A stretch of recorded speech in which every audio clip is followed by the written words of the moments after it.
Alberni has a very rich maritime history, with many vessels traveling through our waters. But there is one vessel that has struck the hearts of people around here, and that's the Swan. I'm down here at the Maritime Museum to find out more about it.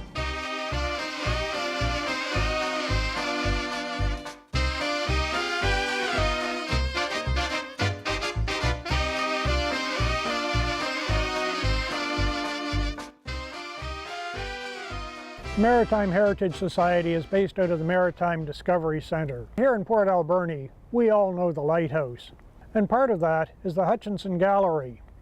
And beside the gallery is their latest acquisition, the Swan. The story of this little steamboat is so big, we had to interview 6 people. My history is as a person who helped with the raising of it. Art Skipsey is the key point raiser of it and earlier operator, owner of it. So yes, I'm very interested in it, and as one of the people writing the book on the history of Sprout Lake, it was a boat that operated for 40 area years on the lake. So we were very interested in getting the background to it, and wonderfully happy when Art restored it to operating condition. Yeah. Now, the boat didn't always operate on the lake. I believe it operated on the canal for a while too. They never found the builder's plate for the boat, but they believe it was built about 1890 over in Vancouver. When it began on the inlet, we're not sure, but we know that in 1927 it was taken to Sprout Lake, towed on a sled. Until 1927 it operated on the inlet, carrying passengers, carrying freight, and we know it was carrying meat out to Bamfield before the days of the Stone Brothers boats and the U-Chuck boats. So a very versatile boat, traveled the inlet a lot, powered by steam, and then taken to Sprout Lake, where it operated for Sprout Lake Sawmills from 1927 to 1947, carrying crew members around the lake for their logging operations. And when that mill closed, didn't it have a bit of history after that? When the mill closed, the boat was in rough shape. It had been converted to a gas engine, and sometimes being front bow heavy with that engine so it could carry more passengers, it was dubbed the Snake because it zigzagged on its routes. After 1947, it was used, donated to the Boy Scouts, the 2nd Arrowsmith, operated by Art Skipsey, and carried the hikers around Sprout Lake, often on hikes of Taylor River, Sutton Pass, Mount Klitza. As the Scouts got more boats, then this one, being of its size, was pretty well restricted to being used on the lake. Then, as it became more forlorn in the winter weather, decisions were made that it was surplus and could be disposed of. It was certainly a classic out there with its steam whistle, much loved, reverberating around the valley. How did the Swan get its name? One, it's painted white, and it's big, and it's shapely. I was told it, just the way it glided through the water, people thought it glided like a swan. Art will be the expert on that, but I would certainly agree. You were second owner of the Swan. Yeah. Yeah. I believe A.W. Neal was the first one. And we had it given to the scout group, but somebody, I'm told I was told sold it to somebody for $2. So I'm not sure if that's true or not, but it ended up by Bishop's Landing there, and my friend ended up with it on his beach, and his son got tired of bailing it.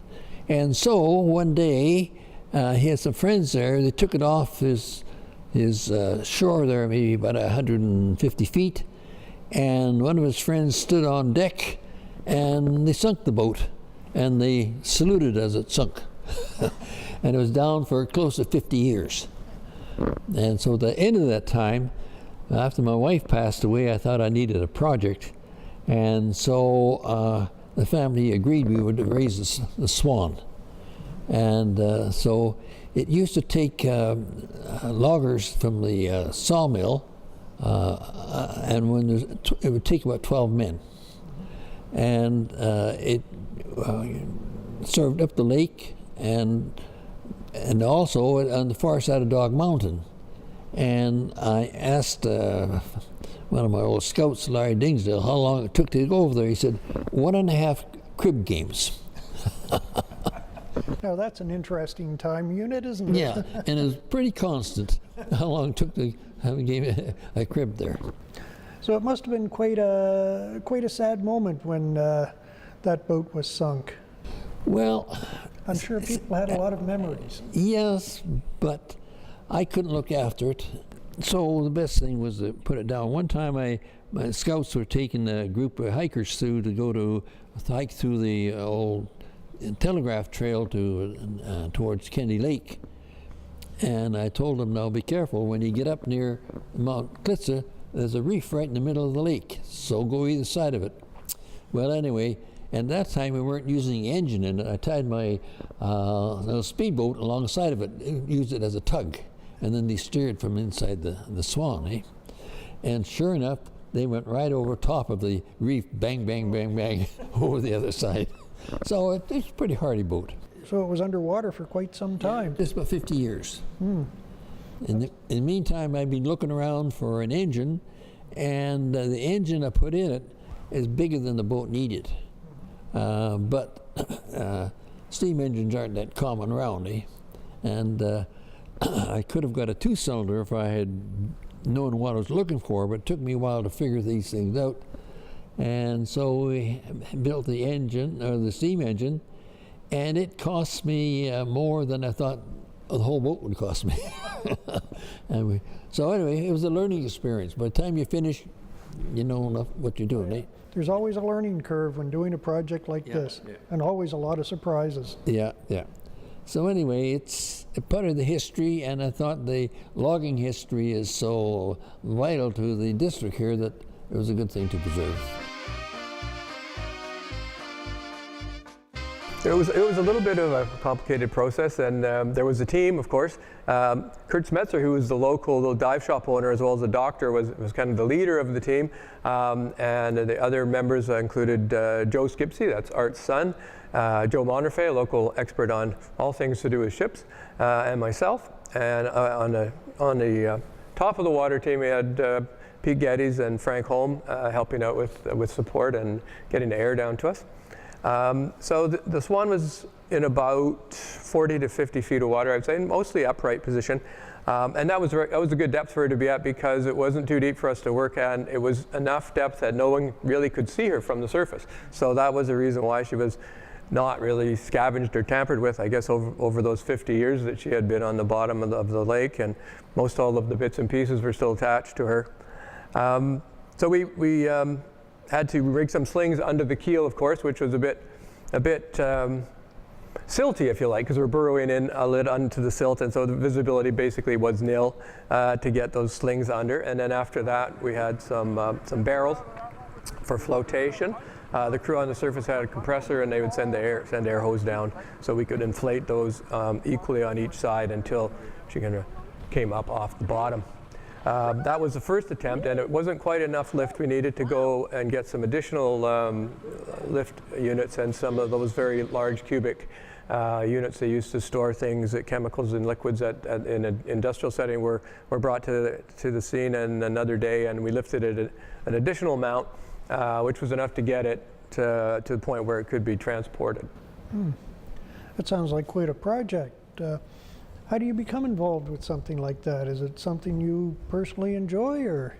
Well, I'd been a diver for many years at that point, and I knew Kurt as the local dive shop operator, and he called, or Pete called as well, Pete Geddes, to say, would you be on the team to help do this? And I dived on lots of wrecks in the past, but I'd never been involved in raising one off the bottom, which sounded like a really fun project to be involved with. So I said, absolutely. So it was good. It was fun. And when you're doing dives like that, what sort of things do you have to watch for? Well, anytime you're diving with really low visibility, there's issues you want to make sure that you're not that you're aware of what's going on around you. When you're diving on a wreck, you need to be sure you don't get stuck with your gear on any of the bits and pieces of the boat. So there's those fairly commonsensical things to be concerned with. You always have to make sure you're watching your air and such when you're doing something very interesting. You can lose track of time. So those kind of things. What does it take to put a boiler into a boat? Quite a bit of sweat and work. We had bent all the tubes by hand. It's a copper pipe, and we had to bend all those and then solder them in. Well, I'm not a real welder, so I didn't do a good soldering job. So I got them all bent and put in, and then I took it to Art and said, maybe you better get somebody that knows more about this than I do to make it so it doesn't leak, because I put a pressure test on it and it did leak a little bit. So it's a custom-built boiler then, isn't it? One of a kind, that's for sure.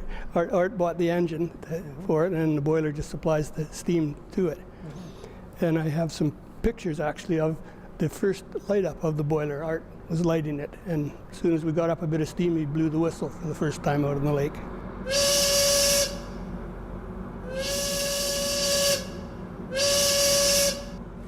So basically, what do you use for fuel for that boiler? Well, it's wood, any kind of scrap wood that you can round up and get there. And how big is that boiler? What size is it? Oh, I'm not sure what the exact, what the BTUs would be for it, or what it would use, but it was plenty big to run the boat. I was just wondering, like, how many gallons of water does it hold, and how much pressure does it build? Well, it'd go up to 100 pounds. I believe that the ship would operate with about 30 pounds. I have to check with Art on that one. But it doesn't hold a lot of water because it's on the lake and you can pump the water into it. It's not like a steam engine on the tracks where you have to carry all your water with you. The water's there in the lake, so you just pull in enough to keep it going. Oh, so you just top it up as you go along. Now that's a great idea. That was handy. How long did it take you to bend all the pipes and build the boiler?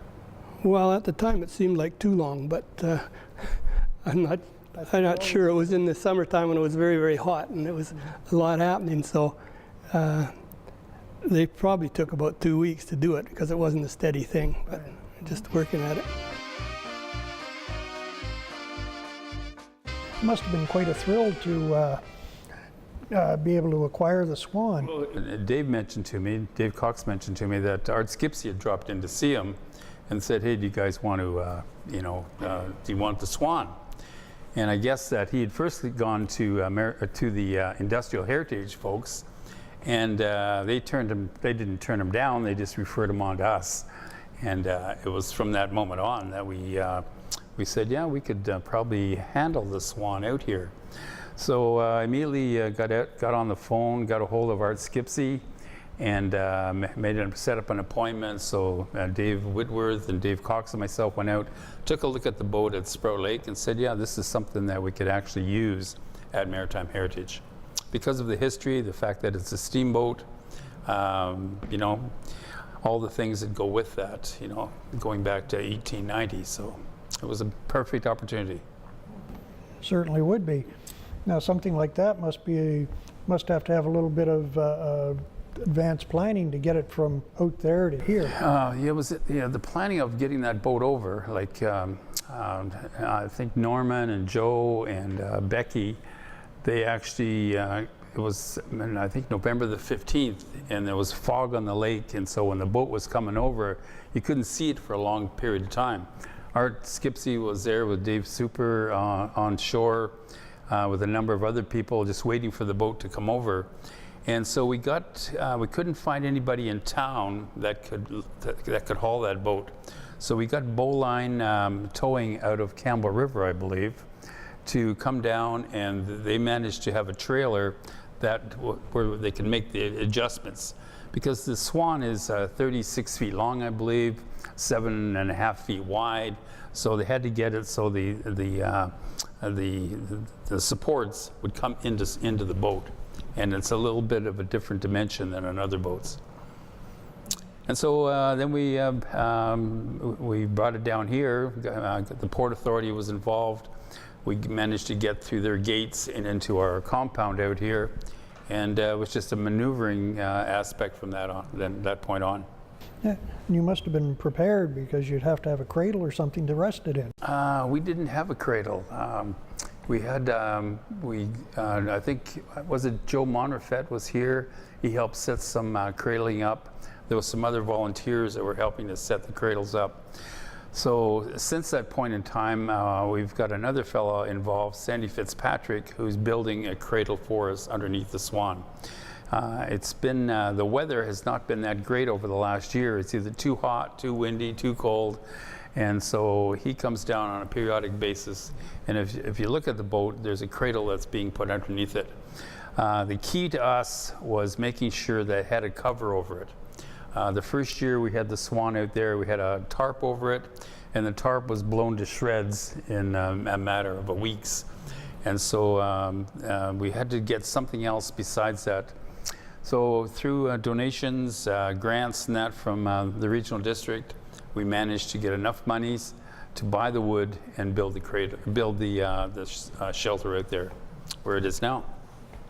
And having acquired the boat, there must be a fair amount that goes into maintaining it and preserving it. Well, at the present time, it's being preserved from the sun and the wind based on that shelter out there. Come the March of this year, we're going to start working on finishing up the crib underneath it, recaulking it, repainting it, getting all those other things done to it.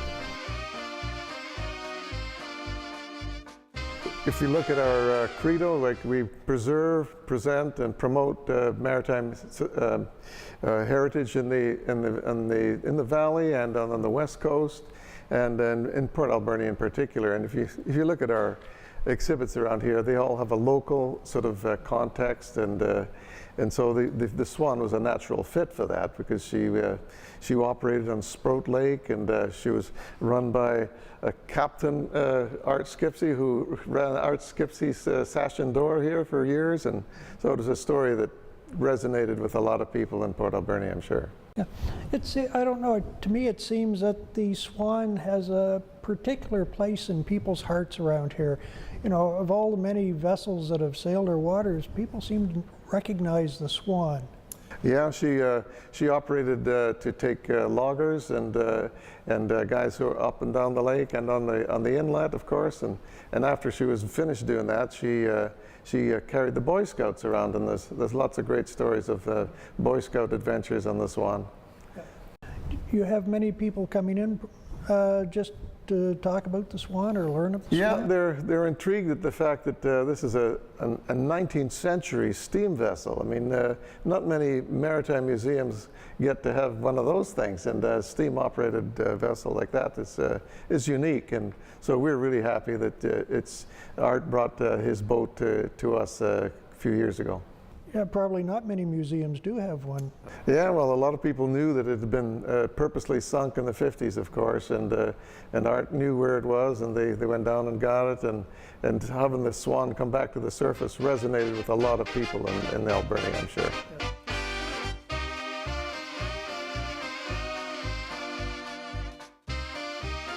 I'm here with Jen Preedy, Facility Coordinator, and Jen has offered to show us a few of the exhibits from the Swan.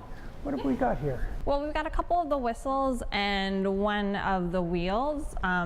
So this is one of the whistles that was used. We don't have any of the original whistles, sadly, but these are the ones that Art had used during the rebuild. So this one actually came out of the pulp mill, and it was a gift given to Art. A lot of people in the community were very kind and would offer their help in any sort of way. So this one person contributed by giving him a whistle that they no longer needed anymore. And then this whistle came off of a tractor. It's a lot bigger and heavier, but with these two whistles, that really helped create that sound that everybody could hear across the lake. It was quite a memorable sound that people could hear. I was going to say a whistle of that size would produce quite the sound. That's probably the first thing that everybody says when they think of the Swan is, I remember hearing the whistle across the lake. Everybody remembers it. And so these were two release valves that were used. So two were used at the same time. And Art says with his fond memories that when he would go out on the lake, he would have about 35% pressure, but he would want 25 coming back in. So he would let his passengers blow the whistles, and that would help decrease the pressure used. Oh, that's a great way to make happy customers. Yeah, and everybody loved the whistles, so that's probably the best way of doing it. Yeah. And what do we have here? So as I said, this is one of the wheels used. Art made this himself. It's made out of yew wood, and there would be 2 of these on the boat. So one used on the inside and one used on the outside, and this one came from the outside. So yeah, he put a lot of hard work into this and all of the aspects of it, and it's a beautiful piece of craftsmanship. He did very nice on that. It's beautiful workmanship. Yeah, it's like all the detailing of it. He could have just made a simple wheel, but he made art when he did it. So it's a beautiful piece. It's excellent. Okay. Well, thank you, Jen. Yeah, you're very welcome.